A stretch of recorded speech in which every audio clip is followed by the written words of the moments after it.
तो आइए आपको लिए चलते हैं जयपुर, जहां पर साहिबजादों की शहादत को नमन कर रहे हैं। वीरबाल दिवस हो रहा है, कार्यक्रम का आयोजन हुआ है और वहां पर जैसा हमने आपको तस्वीरों में दिखाया था, सीएम मजलाल शर्मा दिखे और प्रदेश अध्यक्ष मदन राठौर साहब दिखे।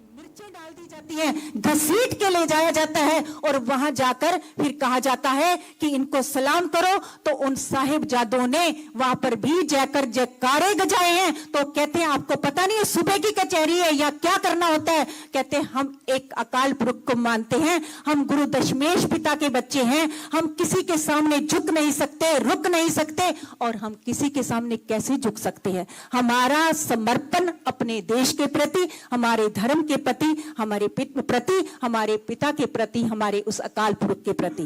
तो फिर कोई और सिर है ही नहीं जो तुम्हारे सामने झुके। और फिर उनको एक तरह से एक और जुल्म करते हैं, उनको चमकियों से मारा जाता है, पूरा मांस उनका छिल जाता है। उसके बाद यहाँ रोई के फाहे रख रख के उसमें आग लगाई जाती है। छोटे छोटे बच्चों पर, इतना मासूम दूध पीते बच्चों पर इतना जुल्म ढाया जाता है। यहाँ जुल्म की हद थी, इंतहा थी जुल्म की, और उधर सब्र की और देश प्रेम की इंतहा थी। और जीत फिर देश प्रेम की हुई। और फिर जब ठंडे बुर्ज में कैद कर दिया गया और वहां पर यह ऐलान किया गया कि इनको कोई पानी की घूंट नहीं देगा, खाने को कुछ नहीं देगा, वस्त्र नहीं देगा। और मोतीलाल मेहरा ने उस समय उनको दूध दिया, दूध लेके आया और उसने उसके बदले अपना पूरा घर जो है उनको दिया, सारा सोना उसको दिया जो वहां पर निगहबानी करने वाला था।